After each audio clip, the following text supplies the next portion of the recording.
കൊടകര മറ്റത്തൂർ കൃഷിഭവനുകളുടെ കീഴിലുള്ള ചാറ്റിലാംപാടത്ത് വെള്ളം കിട്ടാതെ 30 ഏക്കറോളം മുണ്ടകൻ കൃഷി ഉണങ്ങി നശിക്കുന്നു. 20 ദിവസം കൂടുമ്പോഴാണ് 1-2 ദിവസം ആറേശ്വരം കനാലിലേക്ക് അധികൃതർ വെള്ളം തുറന്നുവിടുന്നത്.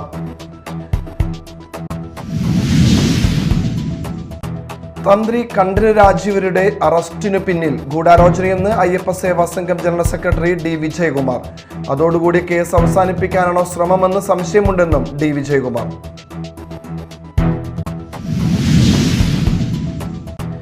ജമാഅത്തെ ഇസ്ലാമിക്കെതിരെയുള്ള വിമർശനം മുസ്ലിം സമുദായത്തിനെതിരാണെന്ന ബോധം സൃഷ്ടിക്കാൻ ശ്രമമെന്ന് CPIM സംസ്ഥാന സെക്രട്ടറി MV ഗോവിന്ദൻ.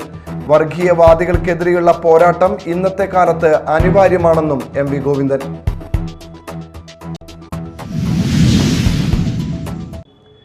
നമസ്കാരം, ന്യൂസ് റൗണ്ടപ്പിലേക്ക് സ്വാഗതം. വിശദമായ വാർത്തകളിലേക്ക് പോകാം.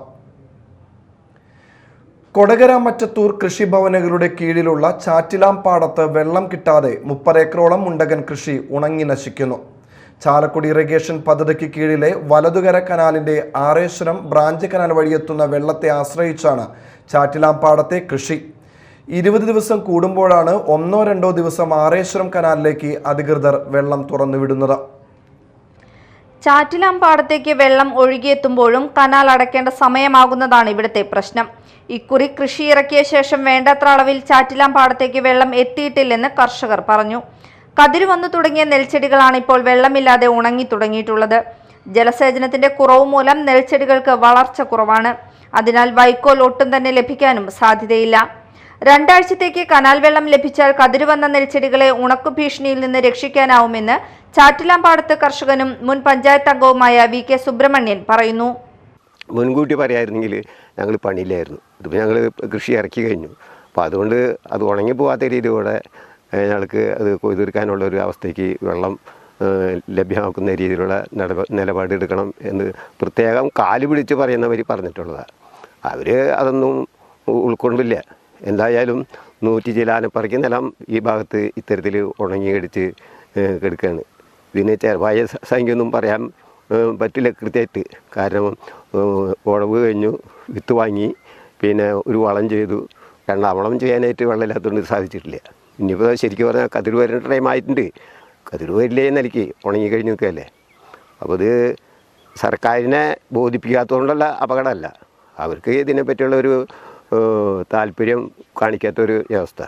കഴിഞ്ഞ പൂവാണെങ്കിൽ കൊയ്തിട്ട് നെല്ല് സപ്ലൈക്ക് കൊണ്ടുപോയിട്ട് 1-1.5 മാസമായി. അതിനും കാശ് ഒരു പൈസ പോലും തന്നിട്ടില്ല.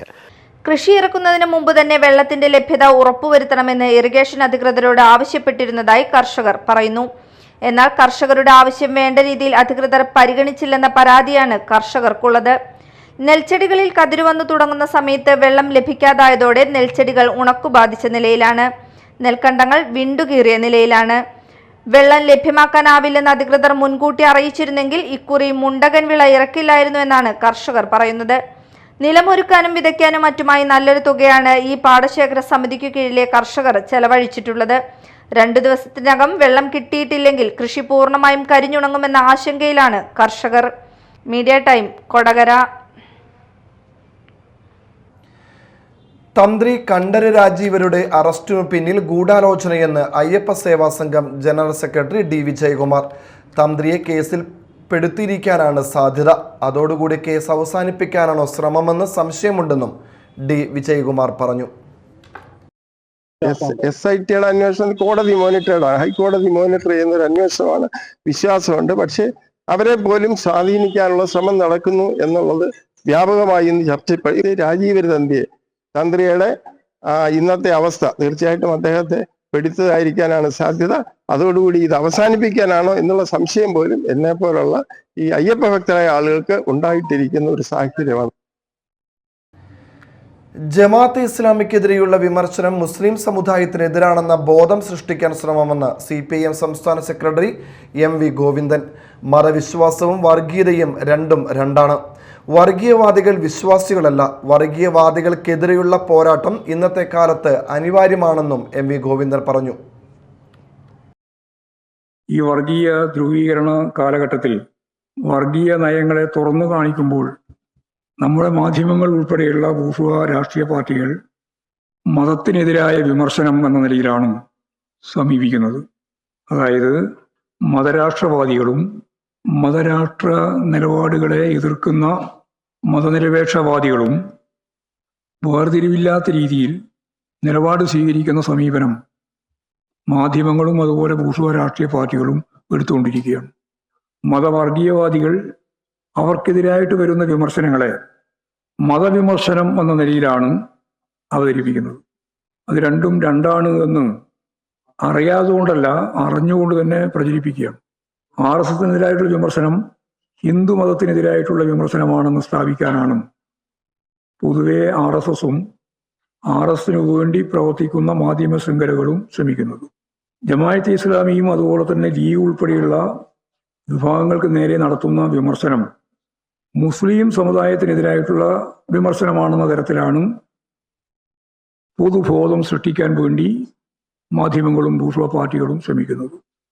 ഇത് നല്ലതുപോലെ തുറന്നു കാട്ടി മുന്നോട്ടേക്ക് പോകേണ്ടത് ഇടതുപക്ഷ ജനാധിപത്യ മുന്നണിയെ സംബന്ധിച്ച് വളരെ പ്രധാനപ്പെട്ട കാര്യമാണ്.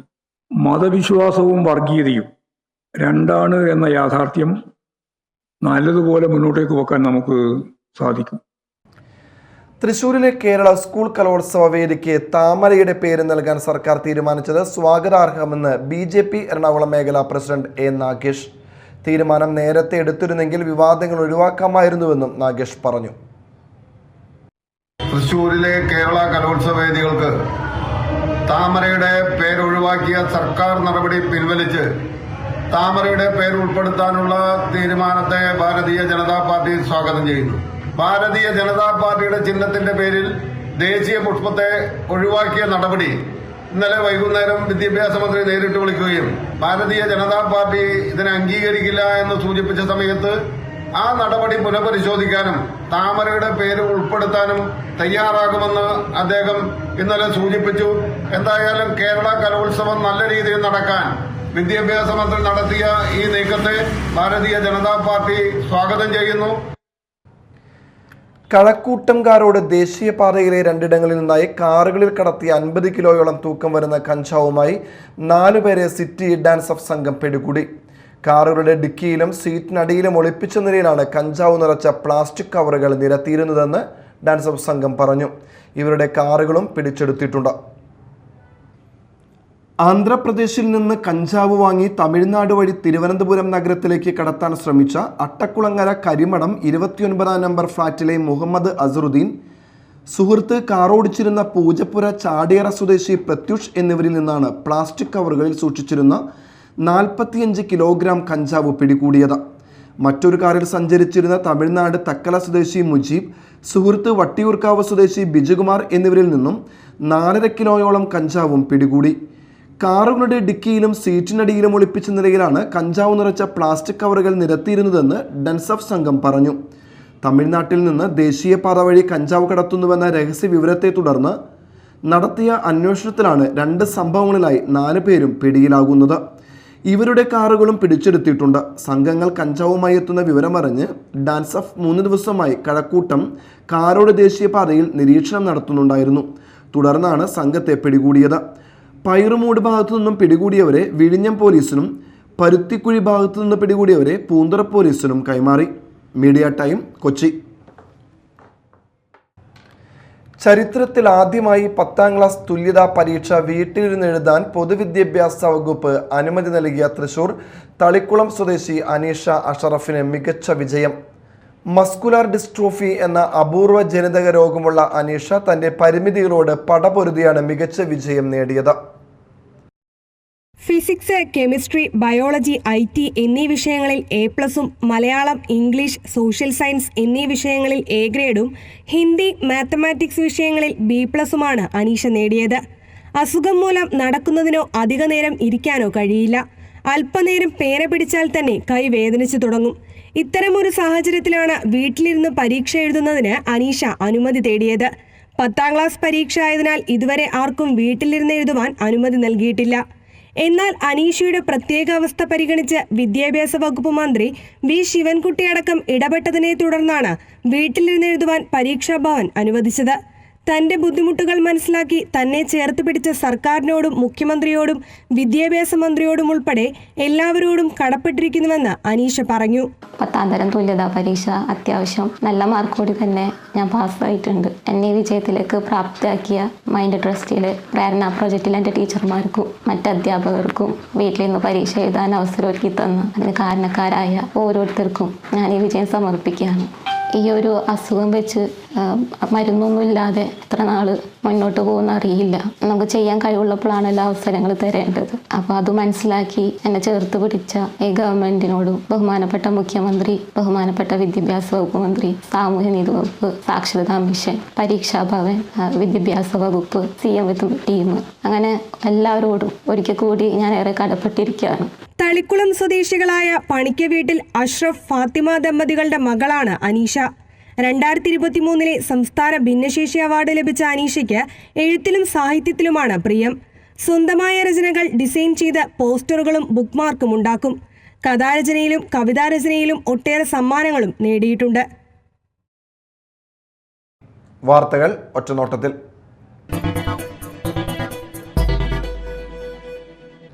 മംഗലം ഡാമിൽ ആലിങ്കൽ വെള്ളച്ചാട്ടം കാണാനെത്തിയ സംഘത്തിലെ 17-കാരൻ തിപ്പിലിക്കയം വെള്ളക്കെട്ടിൽ മുങ്ങി മരിച്ചു. തൃശൂർ കാളത്തോട് ചക്കാലത്തറ അക്മലാണ് മരിച്ചത്. ഇന്ന് കാലത്ത് ആലിങ്കൽ വെള്ളച്ചാട്ടം എത്തിയതാണ് തൃശൂർ ഭാഗത്തു നിന്നുള്ള 5-അംഗ സംഘം. കൂടെയുണ്ടായിരുന്നവർ വിവരം അറിയിച്ചതിനെ തുടർന്ന് മംഗലം ഡാം പോലീസും അഗ്നിരക്ഷാസേനയും നടത്തിയ തെരച്ചിലിൽ 10:30യോടെയാണ് മൃതദേഹം പുറത്തെടുത്തത്.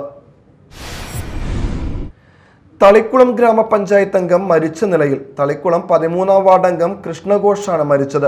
49 വയസ്സായിരുന്നു. ഇന്ന് പുലർച്ചെ 4 മണിയോടെ വീട്ടിൽ വച്ചായിരുന്നു മരണം. ഹൃദയാഘാതമാണ് മരണകാരണമെന്ന് പറയുന്നു. വിളിച്ചിട്ടും ഉണരാത്തതിനെ തുടർന്ന് വലപ്പാട് ദയ ആശുപത്രിയിൽ എത്തിച്ചെങ്കിലും മരിച്ചിട്ടുണ്ടായിരുന്നു.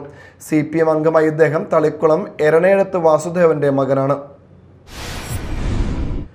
ഹോമിയോപ്പതിയുടെ സാധ്യതകൾ ജനങ്ങൾ പരമാവധി ഉപയോഗപ്പെടുത്തിയാൽ സമൂഹാരോഗ്യത്തിന് വലിയ മാറ്റം സാധ്യമാകുമെന്ന് MLA VR സുനിൽകുമാർ. കൊടുങ്ങല്ലൂരിൽ നടന്ന സൗജന്യ ഹോമിയോപ്പതി മെഗാ മെഡിക്കൽ ക്യാമ്പ് ഉദ്ഘാടനം ചെയ്ത് സംസാരിക്കുകയായിരുന്നു അദ്ദേഹം. ചെറുവുള്ളിൽ ക്ഷേത്ര കമ്മിറ്റി പ്രസിഡന്റ് രാമചന്ദ്രൻ അധ്യക്ഷനായിരുന്നു. Doctor Induja, doctor Sarin, doctor Mridul, doctor Sheetal, doctor Shagi എന്നിവർ പരിപാടിയിൽ പങ്കെടുത്തു. തെറ്റായ ശാസ്ത്രീയപരമായ തെറ്റായ രീതിയിലുള്ള വർത്തമാനങ്ങളും ഇന്ന് സോഷ്യൽ മീഡിയയിൽ വളരെയധികം പ്രചരിക്കുന്ന ഈ ഒരു അവസരത്തിൽ ഇൻസ്റ്റിറ്റ്യൂഷൻ ഓഫ് ഹോമിയോപ്പത്സ് കേരള എന്ന ഞങ്ങളുടെ ഈ സംഘടന 4000-ൽ പരം രജിസ്റ്റേർഡ് ആയിട്ടുള്ള ഹോമിയോപ്പതി ഡോക്ടർമാരുടെ കേരളത്തിലെ തന്നെ ഏറ്റവും വലിയ സംഘടന, ഏഷ്യയിൽ തന്നെ ഏറ്റവും വലിയ സംഘടനയാണ് IHK. അതിൻ്റെ കൊടുങ്ങല്ലൂർ ശാഖ ഇന്നിവിടെ ഇങ്ങനെ ഒരു ക്യാമ്പ് സംഘടിപ്പിക്കുന്നുണ്ടെങ്കിൽ അത് ജനങ്ങളിലേക്ക് ഈ ഒരു തെറ്റിദ്ധാരണകളെ മറനീക്കി ഹോമിയോപ്പതി വീണ്ടും ഇവിടെ തന്നെയുണ്ട്, നിങ്ങൾ നമ്മൾക്ക് നൽകിയ സ്നേഹവും വിശ്വാസവും ഇന്നും നിലനിർത്തിക്കൊണ്ട് ഹോമിയോപ്പതി ഇന്നും ജനങ്ങൾക്കിടയിലുണ്ട് എന്നൊരു ഓർമ്മപ്പെടുത്തൽ കൂടിയാണ്. ഇന്ന് ഈ ക്യാമ്പിൽ നമ്മൾക്ക് ഉള്ളത് നമുക്കറിയാം 8ഓളം OPകൾ, ഞങ്ങളതിൽ 7ഓളം സ്പെഷ്യൽ OPകൾ, അത് ഹോമിയോപ്പതി വിഭാഗത്തിൽ തന്നെ 7ഓളം സ്പെഷ്യൽ OPകൾ അറേഞ്ച് ചെയ്തിട്ടുണ്ട്. കുട്ടികളുടെ വിഭാഗം, സ്ത്രീ വിഭാഗം, ജീവിതശൈലി രോഗങ്ങൾ, ഇന്ന് BP, പ്രഷർ, അതുപോലെയുള്ള എല്ലാ ജീവിതശൈലി രോഗങ്ങൾ. എക്സ് സർവീസ് ലീഗ് കൊടുങ്ങല്ലൂർ ബ്ലോക്കിന്റെ വാർഷിക പൊതുയോഗവും കുടുംബസംഗമവും കൊടുങ്ങല്ലൂർ മുൻസിഫ് K കാർത്തിക ഉദ്ഘാടനം ചെയ്തു. മുനിസിപ്പൽ ചെയർപേഴ്സൺ ഹണി പീതാംബരൻ മുഖ്യാതിഥിയായിരുന്നു. സംഘടനാ പ്രസിഡന്റ് ശശീന്ദ്രൻ ചെറുള്ളിൽ അധ്യക്ഷത വഹിച്ചു. ജില്ലാ പ്രസിഡന്റ് K അശോക് കുമാർ മുഖ്യപ്രഭാഷണം നടത്തി. KC ബാലകൃഷ്ണൻ, KS ഉണ്ണികൃഷ്ണൻ, രമാ കൃഷ്ണമൂർത്തി, ശാന്തകുമാരി എന്നിവർ പ്രസംഗിച്ചു. കലാസാംസ്കാരിക കൂട്ടായ്മയായ കൊടുങ്ങല്ലൂർ കളക്റ്റീവിന്റെ നേതൃത്വത്തിൽ ഈ വർഷത്തെ കേരള സർക്കാരിന്റെ ഫോക്ലോർ പുരസ്കാരം നേടിയ സുബ്രഹ്മണ്യൻ തലാപ്പിള്ളിക്ക് സ്നേഹാദരം നൽകി. കൊടുങ്ങല്ലൂർ ഹെൽത്ത് കെയർ ഇൻസ്റ്റിറ്റ്യൂട്ടിൽ സംഘടിപ്പിച്ച പരിപാടിയുടെ ഉദ്ഘാടനം ഏങ്ങണ്ടിയൂർ ചന്ദ്രശേഖരൻ നിർവഹിച്ചു. കലാധരൻ അധ്യക്ഷത വഹിച്ച ചടങ്ങിൽ രമേശ് കരിന്തലക്കൂട്ട മുഖ്യപ്രഭാഷണം നടത്തി. ഞങ്ങളുടെ പാട്ടുകൾ പാടുക മാത്രമല്ല, മറിച്ച് കലാപരമായി, അതായത് അന്യം നിന്ന് പോകുന്ന നാടൻ പാട്ടുകളെയും നാടകങ്ങളെയും നാട്ടകകളെയും സംരക്ഷിച്ചുകൊണ്ട് നമ്മുടെ ഇടയിലുള്ള മുതുമുതച്ഛന്മാരെ, കാരണന്മാരെ അവാർഡിന് അർഹരാക്കുന്ന ഒരു പ്രക്രിയയും കൂടി ഞങ്ങളുടെ ഉത്തരവാദിത്തത്തിലുണ്ട്. അതിൽ 9ാമത്തെ ആളാണ് സുബ്രഹ്മണ്യൻ. ഈ വർഷത്തെ 4 പേർക്ക് നമ്മൾ, ഒന്ന് തിറയുടെ ഒരു കലാകാരൻ, കളരിയുടെ ഒരു കലാകാരൻ സുബ്രഹ്മണ്യൻ, പിന്നെ നാടൻപാട്ടുകാരൻ അംഗമാരിയുള്ള ആളുകൾ, അങ്ങനെ 4 പേർക്ക് നമ്മളത് അപ്ലൈ ചെയ്ത് കൃത്യമായിട്ടും അവരുടെ കൈകളിൽ എത്തിച്ചു എന്നുള്ളതാണ് ഞങ്ങളുടെ പ്രധാനപ്പെട്ട ഒരു ഉത്തരവാദിത്വം. സിബിൻ, ഗിരിജ, സലീഷ്, സുബ്രഹ്മണ്യൻ, സുനിൽ ദത്ത്, ദിലീപൻ പൊയ്യ, രാജേഷ് കളത്തിൽ, വിനീത ചോലയർ തുടങ്ങിയവർ സംസാരിച്ചു. വോട്ടിലെ ചതി മറക്കില്ലെന്ന മുദ്രാവാക്യം ഉയർത്തി മറ്റത്തൂർ LDF പഞ്ചായത്ത് കമ്മിറ്റിയുടെ നേതൃത്വത്തിൽ കാൽനട പ്രചരണ ജാഥ നടത്തി. ജാഥയുടെ സമാപനം കോരേച്ചാലിൽ DYFI സംസ്ഥാന കമ്മിറ്റി അംഗമായ PM ആർഷോ ഉദ്ഘാടനം ചെയ്തു. PK കൃഷ്ണൻകുട്ടി അധ്യക്ഷനായി. ജാഥ captain MR Ranjith, vice captain Shaiju Kattungal, PC Umesh, PK Rajan, PS Prashanth, Roy Kallambi, Aswathi, Vibi എന്നിവർ സംസാരിച്ചു. പ്രധാന വാർത്തകൾ ഒരിക്കൽ കൂടി. കൊടകര മറ്റത്തൂർ കൃഷിഭവനുകളുടെ കീഴിലുള്ള ചാറ്റിലാംപാടത്ത് വെള്ളം കിട്ടാതെ 30 ഏക്കറോളം മുണ്ടകൻ കൃഷി ഉണങ്ങി നശിക്കുന്നു. 20 ദിവസം കൂടുമ്പോഴാണ് 1-2 ദിവസം ആറേശ്വരം കനാലിലേക്ക് അധികൃതർ വെള്ളം തുറന്നുവിടുന്നത്.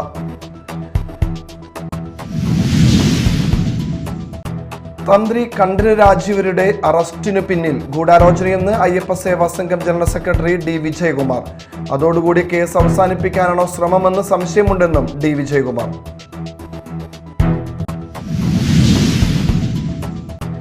ജമാഅത്തെ ഇസ്ലാമിക്കെതിരെയുള്ള വിമർശനം മുസ്ലിം സമുദായത്തിനെതിരാണെന്ന ബോധം സൃഷ്ടിക്കാൻ ശ്രമമെന്ന് CPIM സംസ്ഥാന സെക്രട്ടറി MV ഗോവിന്ദൻ. വർഗീയവാദികൾക്കെതിരെയുള്ള പോരാട്ടം ഇന്നത്തെ കാലത്ത് അനിവാര്യമാണെന്നും MV ഗോവിന്ദൻ.